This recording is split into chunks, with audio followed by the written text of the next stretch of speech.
31 Mayıs Cuma, Rusya'nın Kırım işgalinin 1926. günü. Geçtiğimiz günleri içeren önemli konulardan derlediğimiz Zaman Türkçe özet programında stüdyoda ben Ömer Baş sizlerleyim. İyi akşamlar. Tüm sınırlar aşıldı. İşgal edilen Kırım'ın tarihinde ilk kez işgalciler kadınları tutukladı. Kırım Dayanışması Sivil Toplum Örgütü'nün iki aktivisti Lütfiye Zudiyeva ve Mumine Saliyeva sokağın ortasında Emniyet Teşkilatı polisleri tarafından tutuklanıp Akmessit şehrindeki aşırıcılık önleme merkezine getirildi. İşgalciler tutuklanan kadınları propaganda ve aşırıcılık yapmakla suçluyor. Detaylar haberimizin devamında.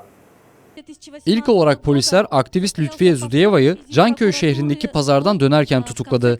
Aşırılık önleme merkezinin personeli arabayla evine dönen kadının önünü keserek şubeye geçmesini söyledi. 4 çocuk annesi Lütfiye Zudiyeva, Kırım'da ünlü bir hukuk uzmanı ve aktivist. O, Rus iktidarının Kırım Tatarlarına karşı uyguladığı baskıyı açıkça kınayarak işgalcilerin yasal esasları olmadan tutukladığı Kırımlılara ilişkin olarak düzenlenen mahkeme duruşmalarına sık sık gider ve Yarımada'da yaşanan olayları dünyaya duyururdu. Belli ki Kremlin bu tarz faaliyeti pek beğenmedi. Aslına bakarsanız başımıza bir sürü dert açıldı ama biz tüm onları başımızı dik tutarak aştık. Bu da güçlü olduğumuzun bir kanıtıdır. Kalbi, aklı ve tüm varlığı ile doğru olan şeyler için savaşan ve pes etmeyeni kırmak imkansızdır. Yüce Rabbimizin yardımı ile daha da büyük zorlukları aşarız inşallah. Yeni olmuş olan bu olay, sistematik ve planlı olarak devam eden ve Kırım Tatarlarına karşı uygulanan siyasi baskıların devam ettiğinin bir göstergesidir. Lütfiye Zudiyeva, Rus rejimi için tehdit oluşturan en küçük ve önemsiz insanlardan biridir. O, çocukları ile ilgilenen ve diğer yurttaşlarına göre göze daha çok batan ve hayata ilişkin insancıl görüşlerini gizlemeyen bir kardeşimizdir.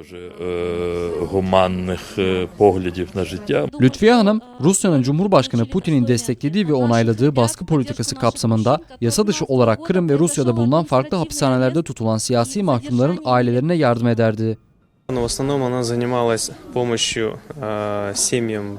O, genel olarak Rusya Federasyonu'nun farklı köşelerindeki ceza infaz kurumlarında tutulan siyasi tutukların ailelerine yardım ederdi.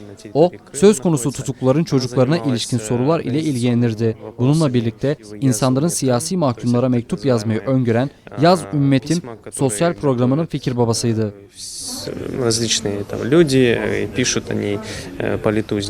Diğer aktivist Mumine Saliyeva ise polisler tarafından Bahçesaray şehrindeki evinin yakınlarında tutuklandı. O da 4 çocuğun annesi ve Kremlin'in siyasi tutuklusu Kırım Tatarı Seyran Saliyev'in eşi. Seyran Saliyev, 2017 yılında Rusya Federal Güvenlik Servisi'nin memurları tarafından tutuklanıp faaliyeti Rusya'nın topraklarında yasaklanan Hizbut Tahrir örgütünün üyesi olmakla suçlanmıştı.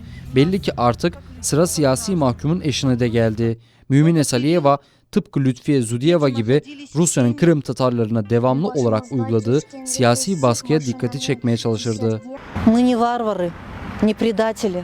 Biz ne barbar ne de terörist değiliz. Bunu diyen ve kanıtlayan ben değil, tarihimizdir. Küçük ulusumuzun tarihi boyunca ulaşmak istediği tek amaç baskı ve şiddet görmeden huzur içinde yaşamaktı. Şu anki iktidar ve temsilcileri Kırım'da yaşayan insanları, Müslümanları ne kadar ezerse ezsin, inanmak istediğimiz dini, doğruyu söylememizi ve din kardeşlerimizi savunmamızı yasaklayamaz.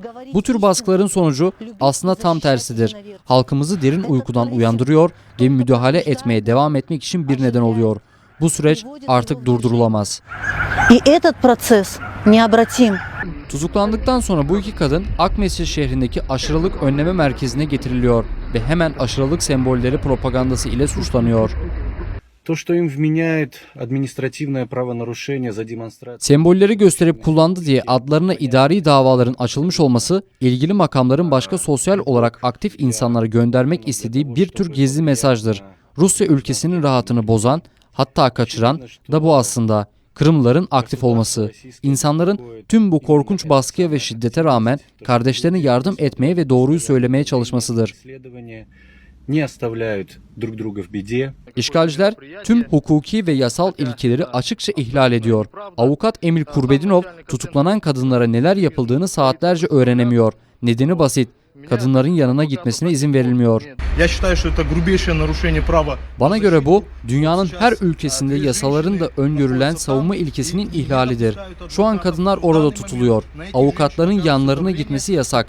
İstenilen ifadeleri almak için kadınlara şimdi muhtemelen baskı uygulanıyor. Beni içeriye almamalarını başka türlü açıklayamam. Не допускают к Лутфие Зудиевой и к Мумине Салиевой. Kadınların tutulduğu binaya akrabaları ve ilgisiz kalmak istemeyen insanlar gelip toplanmaya başlıyor. Emniyet teşkilatı mensupları dişlerini gıcırdatıyor. Fakat bir şey yapamıyor. Берут объяснения с нас. Bizi sıkıştırarak buraya geliş amacımızı öğrenmek istiyorlar. Bunu yapacaklarına hanımları kaçıranları sorsunlar. Тех, кто, допустим, похитил их. Приехали сюда на место. Buraya neler olduğunu öğrenmek için geldik. Duyduğumuzda ise inanamadık. Erkekleri öyle yapmalarına, hani erkeklerimizi yasa dışı tutuklamalarına alıştık galiba. Ama bunu kadınlarımıza yapmaları şok edici. Женщина, это что-то новое. Tutuklanan kadınlar aşırılık önleme merkezinde 5 saat tutulduktan sonra serbest bırakıldı. Ve ertesi gün yapılan mahkemede 1000 ruble para cezası verildi. И несмотря на то, что сегодня Мумине признана виновной, Tüm bu yapılanlar Kırım Tatar milletini korkutmak için. Müvekkilimin suçlu bulunmasına rağmen pozisyonu aynı kalacak. Sonuna kadar mücadele etmeye ve temize devam edeceğiz. На постановление Киевского районного суда будет направлена апелляционная жалоба. Natalya Barskaya, Zaman, ATR.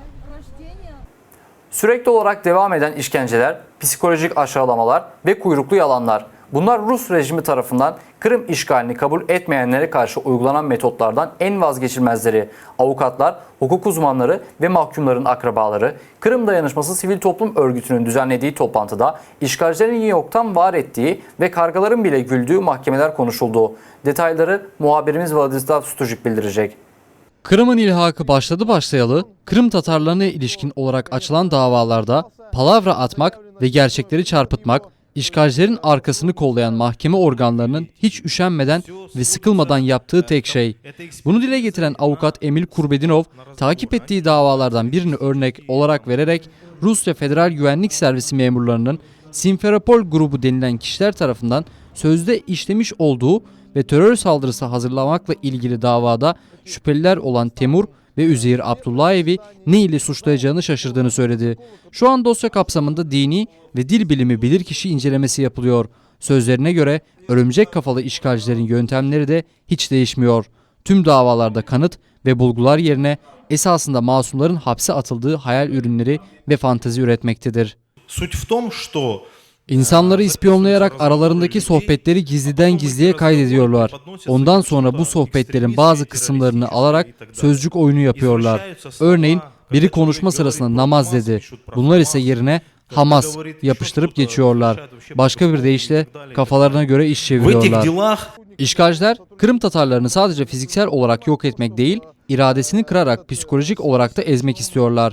Tutuklananlar insanlık dışı koşullarda tutuluyor. Gece gündüz ışık yanan koğuşlarda hamam böcekleri ve fareler dolaşıyor. Mahkumlar sürekli olarak eziliyor. Onların dini hakları ise ihlal ediliyor. Namaz okumaları için ne Kur'an ne de seccade veriliyor. Uluslararası hukuk ilkelerine göre bunların hepsi insan haklarının ihlali olarak nitelenir. Все эти нарушения необходимо обжаловать. Bunun gibi tüm ihlaller kesinlikle yasalarda belirlenen yollar ile itiraz edilmelidir. Mahkumlar onları rahatsız eden her şeyi dile getirmeli. Başka bir deyişle kendi elleri ile her olaya ayrı ayrı itiraz dilekçesini yazıp ilgili makamlara teslim etmeleri lazım. Bununla birlikte avukatlar da mahkumlara eşlik eden konvoyun yaptıklarını şikayet edebilir. Yeni öğrendiğimiz gibi konvoydaki polis memurları hem tutuklama hem de mahkeme gibi soruşturma prosedürleri sırasında mahkumlara psikolojik baskı uyguluyorlar. Либо на какие-то следственные мероприятия. Ağır hasta siyasi mahkum Eden Bekirov, 170 günden fazla Akmescit Ceza İnfaz Kurumu'nda işgalciler tarafından tutuluyor. Vekili olan İslam Veliyev'in sözlerine göre mahkuma karşı önleyici tedbir kesinlikle değiştirilmeli. Denetimli serbestlik tedbirinin uygulanması gerektiği barizdir. Aksi halde gerekli tıbbi incelemeler ile tedavi yapılmazsa söz konusu kişinin gözümüzün önünde hayatını kaybedebilir. Şu anki durumunu değerlendirecek olursak Bekirova şeker hastası olduğu için aradan çıkarmak üzere litrelerce insülin enjekte edilir. Bu da aynı zamanda mahkumun daha da kötü hissetmesine neden oluyor.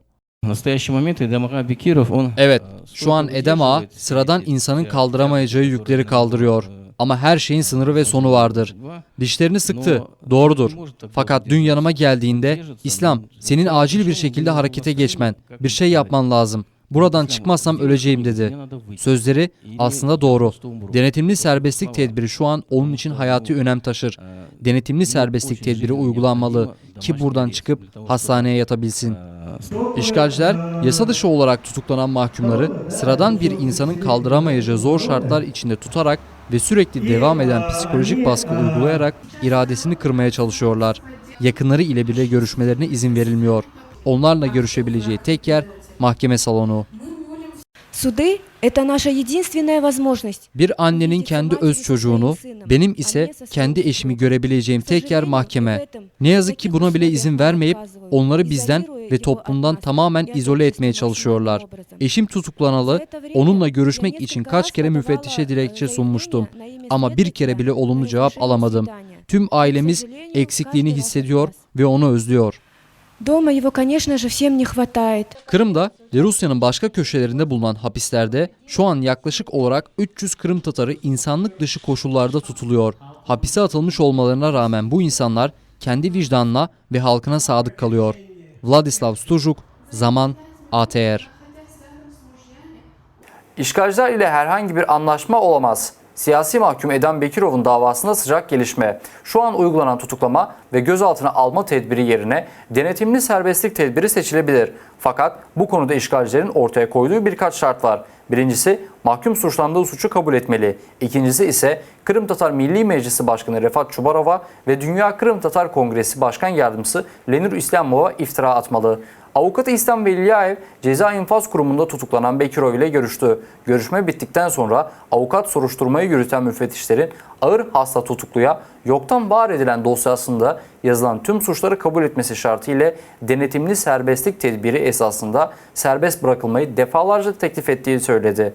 Tutuklunun işlemekle suçlandığı suçlar arasında yasa dışı silah taşıma ve bulundurma, ek olarak da işgal altındaki Kırım'ın topraklarına mühimmat geçirmek. Günden güne kötüleşen sağlık durumuna rağmen Edem Bekirov'un bu konuda fikri hiç değişmedi. İşgalciler ile herhangi bir anlaşma olamaz. Denetimli serbestlik karşılığında babamın işlemediği suçu kabul etmesini ve halkımızın liderine iftira atmasını istiyorlar. Evet, şu an inanılmaz zorluk çekiyor. Hayatta kalabilmek için her gün savaşıyor. Ama o hiçbir zaman işlemediği suçu kabul etmeyecektir. Bir hafta önce Londra'daydım. Oradayken bu sorunu uluslararası arenaya taşıyarak yabancı ülkelere, hatta tüm dünyaya babamın ve halkımın baskı altında bulunduğunu duyurmak istemiştim. Gözümde büyütüyor olabilirim ama uluslararası toplumların bu sorun, bu belaya şahsen yüzleştiği kişiden bunu duyması son derece önemlidir. O kesinlikle herhangi bir anlaşma yapmaz, tekliflerini kabul etmez. Bu şartları kabul etmeyeceğimiz barizdir. Siz de sanırım suç kabul etmesinin ne anlama geleceğini tahmin edebilirsiniz. Her şey aslında o kadar basit değildir. Suçu kabul et ve bitti. Hayır. Sonraki aşamada sorulacak soru şu: bunu sana sipariş eden kimdir? İtiraz veya talep yazmaktan başka ne yapabilirim ki? Nasıl yardımcı olabilirim ki? Ben avukatım. Kanun dışında kullanabileceğim silah yok elimde. 5 sene içinde herhangi bir ilerleme kaydedilmedi. Kırım işgal edildikten sonra 26 Mayıs 2014 yılında aktivist Timur Shaymardanov ortadan kayboldu. Timur Shaymardanov'un kaybolmasına ilişkin soruşturma hem Kırım'da hem de Ukrayna'da başlatıldı. Ancak her iki dosyada şu ana kadar herhangi bir gelişme yok. Timur'un kaybolmasında emniyet teşkilatlarının parmağı vardır diye tahmin ediyorum. Bu yüzden onu niye arasınlar ki? Kırım'da iktidar değişene dek hiç kimse büyük ihtimalle gerçeği öğrenemez. Ama zaman gelince gizli olan her şey ortaya çıkar. Hatırlatacak olursak Timur Shaymardanov adı Ukrayna Ulusal Evi olan sivil toplum örgütünün bir üyesiydi. Bu yüzden de o Ukrayna'yı destekleyen eylemlere sık sık katılırdı. Bunun dışında Kırım işgal edildikten hemen sonra Ukraynalı askerler Kırım'dan Ukrayna'ya geçince onlara eşlik eden de oydu. Timur kaybolduktan sonra eşi ve oğlu ilhak edilen Yarımada'dan göç etmek zorunda kaldı. Araba, toprak veya başka mülkler olmadan tek memur maaşıyla kiralık evde her gün menemen ve makarnayı yiyerek geçinmeye çalışıyor. İşgal edilen Kırım'ın Başbakanı Sergey Aksionov'un hayatında gelir beyanına göre değerli olan tek şey karısı Olena. Hem kocasından 4 kat yüksek maaş alıyor hem de adına kayıtlı 3 adet daire, hektarlarca toprak ve Akmescit'in merkezinde toplam alanı 600 metrekarelik evi var. 90'lı yıllarda lakabı Goblin olan Sergey Aksionov'un ekmek parası yokken kaynanası Moskova'da 400 milyon rubleye lüks daire satın alıyor. Oğlu Oleg ise 20 yaşında resmi olarak milyonerler listesine giriyor. Kırım Başbakanı'nın gözlerimizi yaşla dolduracak acılı hayatı hakkında muhabirimiz Tatyana Suri bildiriyor. Özel tasarım takım elbiseler, kurşun geçirmez jipler, Rusya Polis Özel Harekatı memurları tarafından 7/24 olarak korunan Akmescit'in hemen merkezinde bulunan 3 katlı villa tarzı lüks konut ve sıradan olmayan altın kaplamalı çalışma odası. Fazla altın diye bir şey yok. Bu yüzden daha altın ekleyin. İşte böyle sıradan bir vatandaşın kaldıramayacağı kadar zor şartlarda ekmeğini taştan çıkararak hayatını sürdürmeye çalışıyor bizim Sergey Aksionov. Başka adıyla Goblin veya Aksiyon olarak da tanınan başbakan. Oldu. Harekete geçiyorum. Sessiz ve dikkat çekmeden. Yeni planımıza göre. 5 sene önce Sergey Aksionov, Ukrayna pasaportunu yırtıp işgal edilen Kırım'ın hükümetinde başbakan olarak göreve başlamıştı. Çalışma odasının en görülen yerine Putin'in portresini asıp geceleri ona gizlice tapınarak Ukrayna'dan çalınmış Yarımada'da tüm işleri yönetmeye başlamıştı. Yönetimin temel taşını kanunları ve yasaları değil de gençken üyesi olduğu çetenin kurallarını yapmıştı. Kırımlılardan en layık olanlara yeni daireleri vermek istiyoruz. Ne ilaçlar, ne şırıngalar. Dalga mı geçiyorsunuz yoksa kafayı mı yediniz? Halk arasında dolaşan efsanelere göre Sergey Aksionov kabadayılık işlerini arkasında bırakıp çete kankaları ile bağlantılarını tamamen kopararak ve numaralarını kendi telefonundan emin bir el hareketi ile silip 10 sene önce siyasete geçiş yapmıştı. O zamandan itibaren illegal yollar ile kazanılan kolay paradan vazgeçmişti. En azından internette paylaşılan resmi özgeçmişi bunu kanıtlar. 2014 yılından itibaren ise Kırım'ın başına geçmişti. Herkes gibi çalışarak tek maaşla geçinirsiniz artık. Ezik. Gelir beyanına bakılırsa Sergey Aksionov'un tek gelir kaynağı aldığı devlet memuru maaşı. Geçen sene içinde söylenmesi bile komik ama kıytırık 3 milyon ruble kazanmış. Ne kendi evi ne de arabası var. Ama Sergey Valeryevich'in 3 adet lüks daire, 600 metrekarelik ev ve son model BMW sahibi olan karısı aylık olarak 13 milyon ruble kazanırken bunlara ihtiyacı mı var ki? Bir düşünelim. Yine de sadece çocukların inanacağı efsaneye göre Bayan Aksionova hayatını hayır işlerine adamış. Resmi evraklara göre taşınmaz mülkleri satın alarak toplamak da en sevdiği hobilerinden. Konut dışı alanları illegal olarak yüksek fiyatlara kiraya veren firmaların kurucuları arasında da onun adı da kaydedilmişti. 5 kuruşluk kapkaç işleri geride kaldı. Aksionovların kurmuş olduğu ve milyonlarca kar getiren ticarete tüm aile üyeleri dahil edildi. Hissedarlar arasında sadece karısı değil, çocukları, hatta kaynanası Lyudmila Dobrinya bile var. Başbakanın başarısının sırrı basit. Sergey Aksionov yüksek makamını kullanarak ve üçkağıtçılık yaparak eskiden devlete ait olan ve kamu mülkiyeti olarak nitelenen Kırım'daki taşınmazı ve toprakları tek imzası ile özelleştirerek firmalara dağıtıyor. Sonrasında ise söz konusu firmaların kurucuları arasında Aksionov ailesinin üyelerinin adları pat diye çıkıveriyor. Aksionov'un tüm ailesi, oğlu, karısı, kızı hepsi bu işin içinde. Beğendiği her iş yerini sahibini boğazından tutup ele geçiriyor. 20 yaşındaki oğlu Oleg bile Kırım topraklarında hızla büyüyen ticaretlere dahil edilmiş. Bunlar çakal gibi kurbanını çevreleyerek istediğini elde edene kadar vazgeçmezler. Kırım'ı geçelim. 2014 yılının Temmuz ayında Aksionov'un kaynanası Lyudmila Dobrinya, Moskova'nın tam kalbinde olan Prechistenska sokakta bulunan toplam alanı 234 metrekare, fiyatı 400 milyon ruble yani dolar olarak 6 milyon 200 bin olan lüks evin sahibi olmuştu. Dışarıda doğal mermer kaplama, içinde özel tasarım dizayn. Aylık geliri 28 bin ruble olan sıradan bir Rusya vatandaşı böyle evi yaklaşık olarak 1000 sene içinde anca satın alabilir. Lyudmila Dobrinya ise bu evi almak için gerektiği parayı birkaç ay içinde kazanmıştı. Onun için hasat dönemi başladı. Kaynanası 400 milyon rublelik ev satın alıyor. Bu tutarı hayal edebiliyor musunuz? Onu boş verin. Ne boyutta yolsuzluk yaptıklarını düşünür müsünüz? Sadece 400 milyon rublelik taşınmazı satın alarak yasallaştırıyorsa, başta durduğu çetenin çaldığı para ne kadar acaba? Sergey Aksyonov, yukarıda adı geçen çeteyi, işgal edilen Kırım'ın başına geçtikten sonra bile unutup bağlantılarını koparamadı. Eski kankalarını hapse atmak yerine hükümette onlara yüksek makamları dağıttı. Örneğin Andrei Rostenko, Yalta şehrinin belediye başkanı oldu. Vitali Napluhin ise Goblin'in 1. yardımcısı oldu. Ancak zamanı gelince de hiç tereddüt etmeden kankalarını Rusya adalet makamlarına teslim etti. Tatyana Suli, Zaman, ATR. Avukatlar, Ukraynalı denizcilere ilişkin tutuklama ve gözaltına alma kararından geri dönülmesini sağlayamadılar. Moskova Mahkemesi tüm denizcilerden 16'sı için geçen hafta, geri kalan 8'i için ise geçtiğimiz gün önleyici tedbir niteliğinde gözaltına alma kararının devam edeceğini hükmetti. Ki söz konusu karardan birkaç gün önce Uluslararası Deniz Hukuku Mahkemesi resmi olarak ihlal edilen kararı ile davaya bakan Rusya Mahkemesi'ne tüm denizcilerin serbest bırakıldığına ilişkin zorunluluğu koydu. Fakat takip ettiği yoldan sapmayı sevmeyen Rusya söz konusu kararı dikkate almayıp onu göz ardı etti. Bu sorunu çözebilecek başka yollar var mıdır? Buyurun haberimizin devamında öğrenelim. Denizcileri serbest bırakmak, el konulan gemileri geri teslim etmek diyen karar, Uluslararası Deniz Hukuku Mahkemesi hakimleri tarafından oy birliği ile kabul edildi. Karara karşı çıkan tek bir hakim vardı. O da Rusya'yı temsil eden hakim Roman Kolodkin. Rusya Federasyonu, Berdyansk, Nikopol, Yanıkapı savaş gemilerini derhal Ukrayna'ya geri teslim etmelidir. Bu karar, Rusya'nın Kerç Boğazı'nda yaşanan vakaya ilişkin olarak başlattığı soruşturmayı kapatacağını anlamına gelmiyor. Ancak şunu ifade ediyor: Ukraynalı denizcileri hapiste zorla tutmaya devam etmesi için artık herhangi bir yasal esas yok.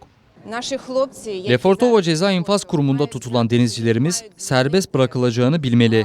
Bizim için bu çok ama çok önemlidir. Akrabalarına ve yakınlarına bizim onların yanında olduğumuzu ve bu konuda geri adım atmayacağımızı bildirmek istiyorum.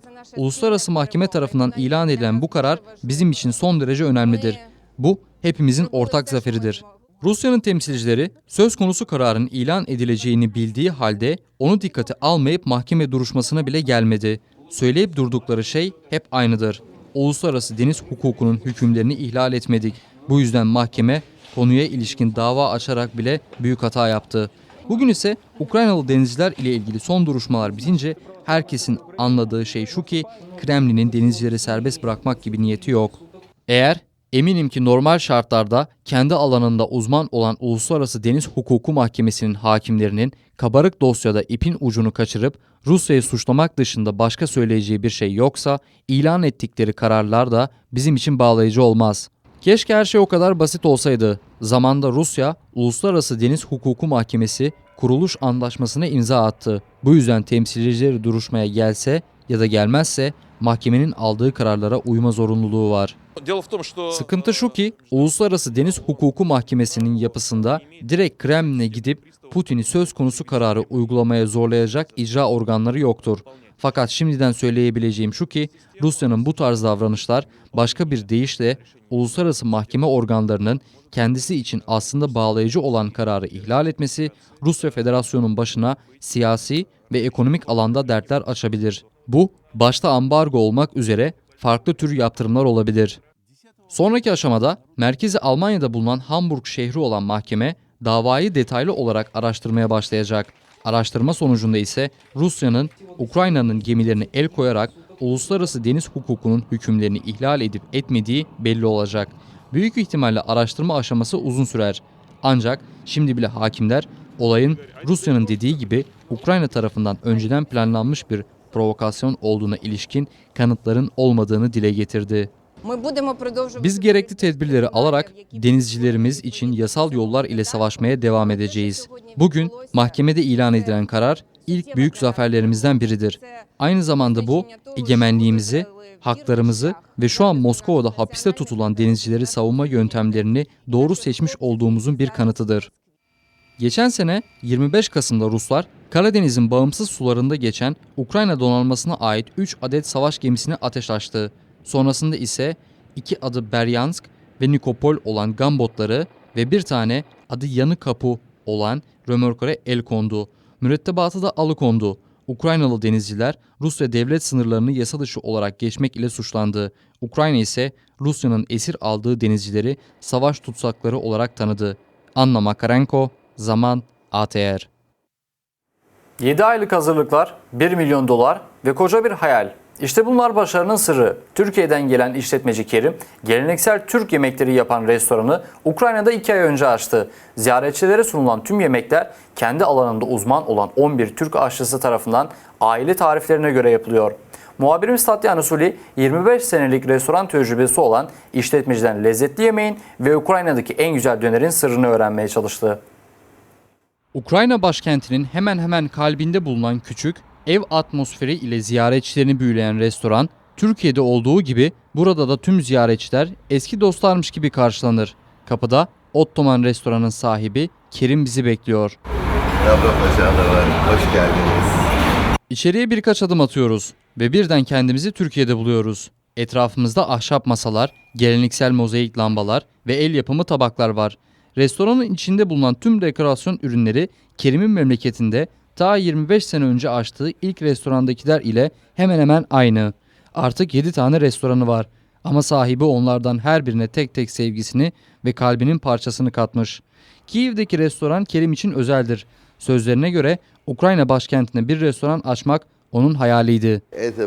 Ukrayna'da restoran açmayı hayal ediyordum. Uygun yeri bulmak için çok zaman harcamıştım. Burada yani Kiev'de birkaç Türk restoranı var ama 2 ay önce açtığımız restoran, vurgulayayım ki bunu diyen biz değiliz ama buraya yemek yemeye gelen Türkler, Ukrayna'da bulunan tüm Türk restoranlarından en iyisi. Kırmızı mercimekten yapılan mercimek çorbası, bazlama, lahmacun ve balık Türk sofranın vazgeçilmezidir. Kerim'in restoranında pişirilen her yemek onun Giritli büyükannesinin tarifine göre yapılır. Burada yapılan dönerlerin benzeri hiçbir yerde bulunmaz. Burada yapılan bütün yemekler inanılmaz lezzetlidir. En güzel hangisi? Vallahi seçip söylemek güçtür. Restoranımızda tadına bakmak istediğiniz her yemek nefistir. Burada yapılan tüm yemekler ailemizin tariflerine göre pişirilir. Örneğin hepimizin bildiği dünyanın her yerinde yapılan şavurma diye uluslararası bir yemek var. Ama buradaki adı döner. Kerim, Türkiye'den sadece benzersiz yemek tariflerini getirmekte kalmayıp bu yemekleri pişirecek aşçıları da getirdi. Her birine güveni sonsuzdur. Sözlerine göre restoran mutfağında bir değil, tam 11 aşçı çalışıyor. Benzersiz bir tat ve lezzet istiyorsanız, her gün yüksek standartlı yemek yapmak istiyorsanız, aşçınızı iyi seçmeniz gerekir. Bu yüzden biz aşçılarımızı Türkiye'den getirmeye karar verdik. Şu an restoranımızda Türkiye'den 11 aşçı çalışıyor. Nefis yemek yapmak kanımızdadır diye gülerek ekliyor Kerim. İlk yemeğini 7 yaşındayken yapmış. O da babası için köfteymiş. Geçen ise Türk işletmeci Ukrayna mutfağını kendisi için keşfetmiş. Daha fazlasını söyleyelim, ona aşık olmuş. Ve en sevdiği Ukrayna yemeği tabii ki de borş. Ona bayılıyorum. Kerim, geleneksel Ukrayna borşunu Kiev'deki restoranın menüsüne eklemeyi planlıyor. Şimdi ise bize restoranın kutsal yerine, mutfağına geçiyoruz. Burada odunda el yapımı bazlama ve lahmacun pişiriliyor. Aynı yerde Ukrayna'nın en nefis dönerleri için lavaş pişiriliyor. Dönerlerin püf noktası ise etlerin içinde marine edildiği sos. İşte bu dillere destan olmuş döner kebabımız. Benzerini hiçbir yerde bulamazsınız. Emin olun, tercih ettiğimiz et dana etidir. Başka önemli nokta ise etlerin kesilmesi. Eti çok ince keseriz. Bunun dışında özel ve göz bebeği gibi koruduğumuz özel sos tarifimiz vardır. Etleri 36 saat o sosta bekletiyoruz. Sonrasında ise aklınızı oynatacak kadar nefis bir döner ortaya çıkıyor. Bu kadar lezzetli, bu kadar yüksek kaliteli özel sosumuz, dönerimiz Ukrayna'da ilk kez. Buna inanabilirsiniz.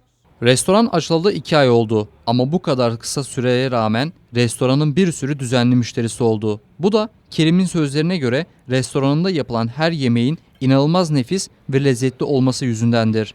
Restoran sahibinin bize açtığı başka sır da şu: insanları sevmek ve en önemlisi ise yaptığın işi severek yapmak.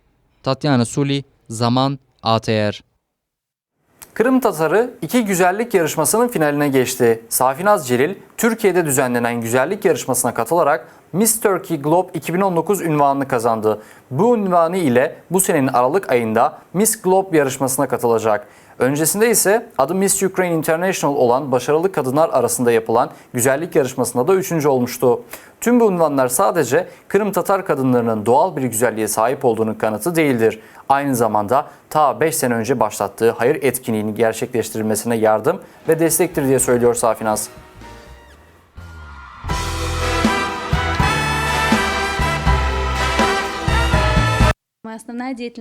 En sevdiğim ve zevkle uğraştığım iş, hamile kadınları ve yeni doğum yapan genç anneleri desteklemektir. Bunun yanında başlattığım ve geliştirmeye çalıştığım başka sosyal program da var. Asıl amacım siyasetin en üst makamlarına ulaşarak programı koca devlet çapında uygulamaktır. Bana göre bu tür problemler belirli bir yerde, ayrı olarak alınan bir noktada değil ama devlet çapında, uluslararası arenada çözülmelidir. Her birimiz de katkıda bulunabilir. И каждый из нас может внести свой вклад в это. ATR Kırım'dan yardım. Akmescit şehrinin Kamyanka bölgesinde yaşayan 86 yaşında Kırım Tatarı Zekiye Hanım, Kırım Tatarlarının ilk televizyon kanalı ATR'e $200 yolladı. 1944 Kırım Tatar sürgününü Zekiye Hanım iyi biliyor ve bu nedenle çalışmalarımız için şükranlarını iletti ve mektubunu yazdığında bile gözyaşlarına boğuldu. Dökülen gözyaşlarının izleri kağıt üzerinde bile görünüyor. Zekiye Hanım, varlığınız için teşekkür ederim diye yazdı. ATR kanalı adına desteğiniz için biz teşekkür ederiz Zekiye Hanım. Gerçeklerin ve yaptığımız işin kıymetini bildiğiniz için de ATR ile olduğunuz için teşekkürler. Geçtiğimiz günlerde olup biten önemli gelişmelerden ve gerçeklerden derlediğimiz haberlerimizin sonuna geldik. Haftaya aynı gün ve aynı saatte, yani Cuma günü Kiev saatiyle 22'de tekrar görüşünceye dek şimdilik hoşça kalın.